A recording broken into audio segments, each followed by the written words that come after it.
माता सुमित्रा ने कहा, विधाता की गति बड़ी विचित्र है, जो सृष्टि का सृजन करे, पालन करे और अंत में प्रलय करे। बालकों की तरह बुद्धि है, बाल खेल सम विधि मति भोगी।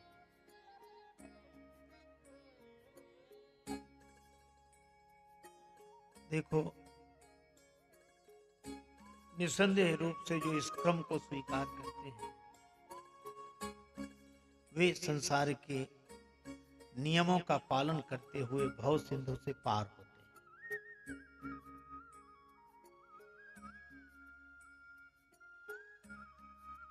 तीन देवताओं की बात कही, ब्रह्मा जी, भगवान विष्णु और भगवान शिव। और वेदों में सिद्धांत भी तीन है, वेदत्रय सिद्धांत। कर्मकांड, उपासना और ज्ञान। सारे कर्मकांड का प्रतिनिधित्व मानो श्री ब्रह्मा जी करते हैं और भक्ति भावना का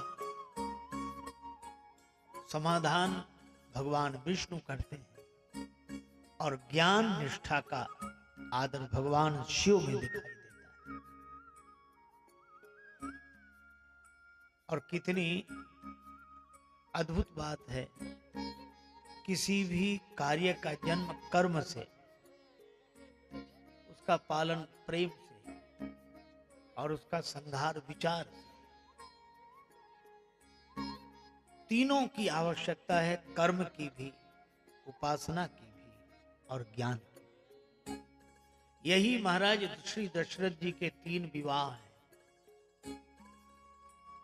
क्रिया शक्तिश्च कैकेयी, माता कैकेयी को क्रिया शक्ति कहा, कौशल्या माता को ज्ञान शक्ति कहा और सुमित्रा जी को उपासनात्मिका कहा।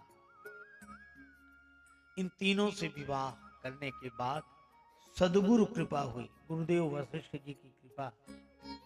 यज्ञ हुआ, यज्ञ में अग्निदेव प्रकट हुए खीर का प्रसाद लेकर। मानो यह कथा संकेत करती है तो भगवान को पाने के लिए इन तीन निष्ठाओं से नाता जोड़ना पड़ेगा, ब्रह्मा जी के कर्मकांड से, भगवान विष्णु की भक्ति से और भगवान शिव के ज्ञान से। लेकिन इन तीनों से नाता जोड़ने के बाद भी दशरथ जी को भगवान नहीं मिले। इन तीनों से कोई नाता जोड़ ले, कर्मकांडी हो जाए, उपासक हो जाए, ज्ञानी हो जाए, लेकिन बिना गुरुदेव के, गुरु बिन भव निधि तरही न कोई।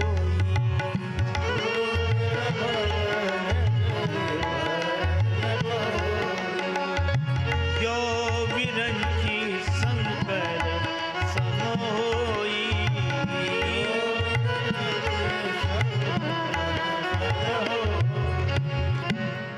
अब इसमें भी गुरु बिन भव निधि तरही न कोई, जो विरंची शंकर भगवान नारायण। पर गुरुदेव की युक्ति अलग, इन तीनों से परे। दशरथ जी को जब लाभ नहीं हुआ तो गुरु जी के पास गए और गुरु जी को अपना दुख सुख सुनाया। दुख क्या है? भगवान नहीं मिले, यही दुख है। सुख क्या है? भगवान से मिलाने वाले गुरुदेव मिल गए। भगवान ने वचन दिया। अब फिर वही तीन की कहानी।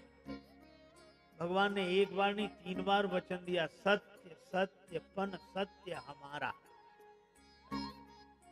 सृष्टि के तीन रूप, उत्पत्ति पालन प्रलय, तीन देवता ब्रह्मा विष्णु शिव। और दशरथ जी ने तीन निष्ठाओं से नाता जोड़ा। भगवान ने तीन बार ही वचन दिया, सत्य सत्य पन सत्य, और आए एक भी बार नहीं। तब गुरु जी ने कहा, धरहु धीर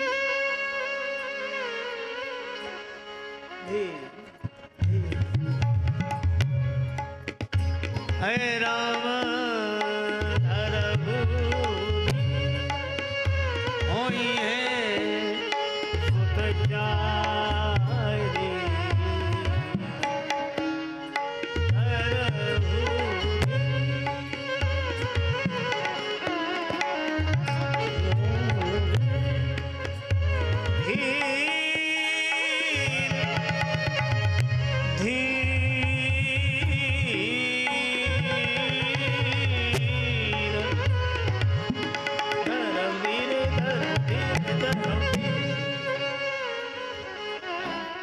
क्या कहा? धीरज रखो। हाँ? दशरथ जी बोले और कब तक बुढ़ापा आ गया, हमारे जाने के दिन आ गए, उनके आने का समय नहीं आया।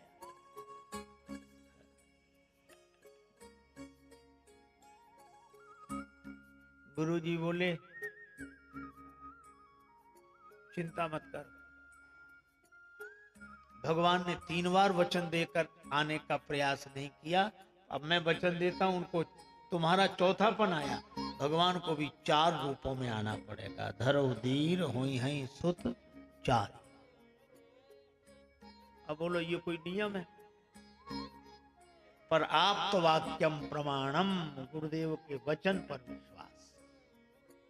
गुरुजी मुझे भगवान 4 रूपों में मिलेंगे? हाँ, तो फिर मुझे क्या करना पड़ेगा? बोले तुम्हें कुछ नहीं करना, तुम्हें तो यही करना था जिसके करने की देरी हुई, लेकिन समय अब आया। अब तुम घर बैठो, और घर बैठे तुम्हें भगवान से न मिला दूं तो मेरा नाम नहीं। और गुरुदेव तो घर बैठने वाले को ही भगवान से मिला देते हैं। और घर में बैठने का मतलब अपने घट में बैठ निरंतर नहीं किसी के घर जा, अपने भीतर बैठना और भगवान से यही मिला देंगे। गुरुदेव मेरा मुझ में गुम था, मुझे मालूम न था। श्रृंगी ऋषि को गुरु जी ने बुलाया, यज्ञ गुरु जी ने कराया, आहुति गुरु जी ने दिए, भगति सहित मुनि आहुति दी।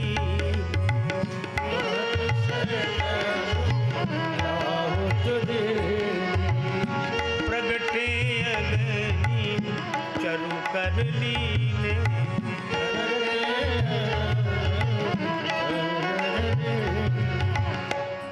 अग्निदेव प्रकट हुए हवि का खीर का प्रसाद लेकर। दशरथ जी ने हाथ जोड़े, हमारी प्रार्थना पर आप प्रकट हो। अग्निदेव ने कहा कि राजन धोखे में मत रहो, तुम्हारी प्रार्थना के कारण नहीं। फिर जो वशिष्ठ निज हृदय विचारा, सकल काज भा सिद्ध तुम्हारा।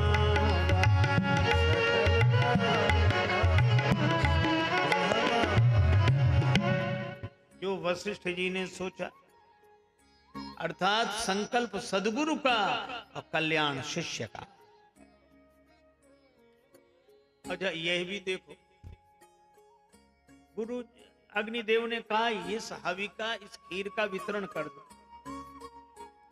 अब 3-3 की बात चल रही, सृष्टि के 3 रूप, 3 देवता, भगवान ने 3 बार वचन दिया और अग्निदेव प्रकट हुए, ये भी खीर का प्रसाद लेकर आए।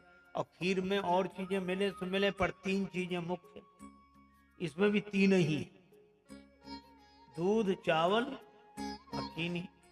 अच्छा एक और सुंदर बात है, तीनों सफेद, दूध भी सफेद, चावल भी सफेद, चीनी भी सफेद। इसका अर्थ क्या है? दूध शुद्ध हो, गाय का दूध। अच्छा दूध ऐसा ना हो जिसमें एक दूध बेचने वाला आया, खरीदने वाले ने कहा आज बड़ी देर से आए। दूध बेचने वाला बोला हम क्या देर से आए, आज नल ही देर से आए। जब नल आए, जल मिलाए तब लाए। ऐसा दूध नहीं, शुद्ध दूध। और चावल भी सफेद। चावल कर्म का प्रतिनिधित्व करता है, जैसा बोया वैसा पाया।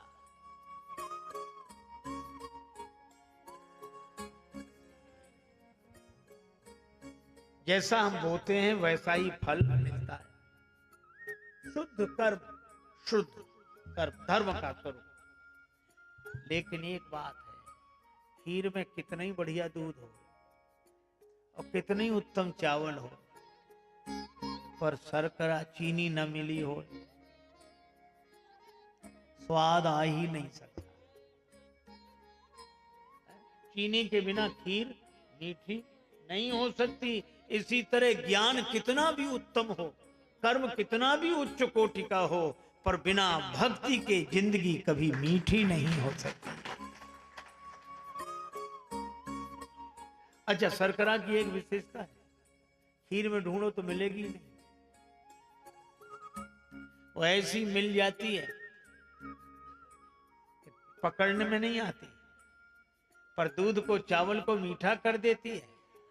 भक्ति की यही विशेषता है कि यह दिखाई नहीं देती, पर जिसके जीवन में भक्ति माता प्रतिष्ठित हो जाती हैं, उसके ज्ञान को और कर्म को मीठा बना देती हैं यही।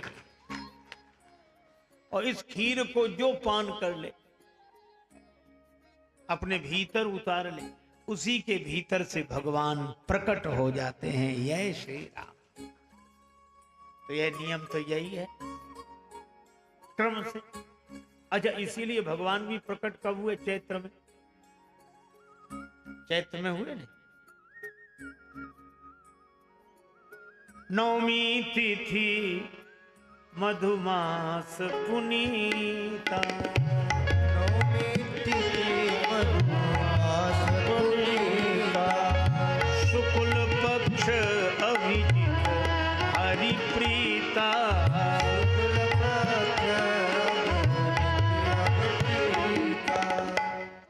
नवमी तिथि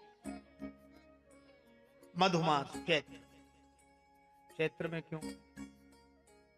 चैत्र में ये नियम पूर्वक भगवान का मिलना है। नियम पूर्वक इसलिए कि आप खेत में बीज आज बोते हैं, फिर सींचते हैं, फिर फसल अंकुरित होती है, रखवाली करते हैं, और फसल का फल कब मिलता है? चैत्र में। चैत्र में ही तो काटते हैं फसल चैत्र में मिलेगी। लेकिन उसकी शुरुआत नियम पूर्वक पहले से होगी, तब तो आगे जाके चैत्र में फसल मिलेगी। इसी तरह भगवान को नियम पूर्वक पाना हो तो कर्म, उपासना, ज्ञान, सद्गुरु कृपा, और अंत में चैत्र में वह फल प्राप्त हुआ भगवत प्राप्ति के रूप में। और अकेले राम जी नहीं, चारों फल मिल गए। श्री राम, लक्ष्मण, भरत और श्री शत्रुघ्न, ये चारों फल प्राप्त हुए। पर चलो विनोद की बात एक बताएं। भगवान राम आए चैत्र में, शुक्ल पक्ष, और भगवान श्री कृष्ण आए भादों में, वो भी रात के समय, कुछ दिखाई नहीं पड़ रहा। कृष्ण पक्ष। एक बार कोई सज्जन सुना रहे थे कि पंडा जी भंग छाने बैठे जमुना किनारे, और जितने पंडा सब, इतने में एक यजमान आया। तो एक पंडा जी संकल्प कराने लगे, जल ले हाथ में, मासा नाम उत्तमे मां से सब बोलते गए। और फिर बोलते बोलते बोले था शुक्ल पक्ष, कृष्ण पक्ष। भंग के तरंग में बोल गए कृष्ण पक्ष, और जितने थे पंडा। जब वो पंडा तो दूसरे की सुनने के लिए ही व्यग्र रहते कि कहाँ गलती हुई। जहां सुना रहे बोले ये झूठ बोलता है, झूठ बोलता है। किस पंडा के पास गए, अब उसका भी ऐसा उतरा कि बोल तो गलत नहीं, लेकिन वो भी पंडा था। अरे बोले जाने दो, हम ही सच बोलते ही सब झूठे हैं। क्या झूठे हैं? शुक्ल पक्ष को तुम कृष्ण पक्ष कह रहे हो। बोले जाने दो, ये वृंदावन है, यहाँ तो कृष्ण ही पक्ष है, शुक्ल पक्ष कहाँ? हमेशा कृष्ण पक्ष है, कृष्ण ही पक्ष है। तो राम जी आए शुक्ल पक्ष में और श्री कृष्ण भगवान कृष्ण पक्ष में, और रात्रि के अंधेरे में। लेकिन दोनों में समन्वय है। क्यों? अगर भादों में पानी न बरसे तो चैत में फसल होगी? हो ही नहीं सकती। बिना वर्षा के चैत्र का फल मिलने वाला नहीं है। इसी तरह रात्रि के अंधेरे में भगवान श्री कृष्ण आए, तब कुछ समझ नहीं आ रहा है, तब कुछ दिखाई नहीं पड़ रहा है। इसी तरह जब कोई खेत में बीज बोता है तो कुछ समझ में नहीं आता है कि फसल होगी, लेकिन विश्वास पूर्वक कोई बीज बोए, रखवाली करे तो एक दिन चैत्र में फसल होगी। यही भगवान राम का प्राकट्य है, ये नियम। लेकिन कुछ लोगों को बिना नियम के वो अपवाद है, उनमें ज्ञान कर्म भक्ति नहीं। अच्छा, एक बड़ी अद्भुत बात है, इन 3 सिद्धांतों के साथ 3 और जुड़े हुए हैं। कर्म, उपासना, ज्ञान। कर्म का प्रतिनिधित्व करते हैं होता है ब्राह्मण के द्वारा, भक्ति का प्रतिनिधित्व होता है संतों के द्वारा, और ज्ञान का प्रतिनिधित्व होता है गुरु जी देव के द्वारा। ब्राह्मण के बिना जीवन धर्ममय नहीं हो सकता, इसीलिए प्रथम ही विप्र चरण अति प्रीति।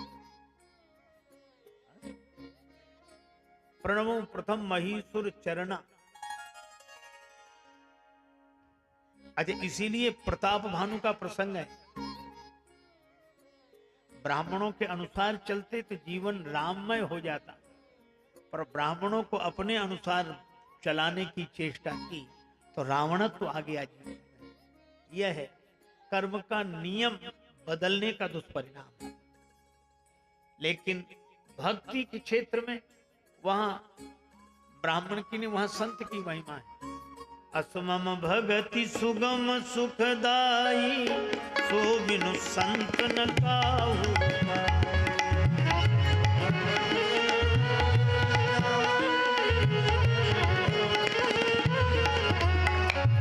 अगर आपको यह वीडियो पसंद आई हो तो हमारे चैनल रामायणी को सब्सक्राइब करें और इस वीडियो को लाइक करके महाराज जी के लिए अपना प्यार प्रकट करें। आप इस वीडियो को शेयर करें ताकि ये वीडियो ज्यादा से ज्यादा लोगों तक पहुंच सके, और कमेंट्स में अपने विचार और सुझाव दें, जिससे हम आपके लिए ऐसे ही वीडियोस और पेश कर सके। जय श्री सीताराम जी।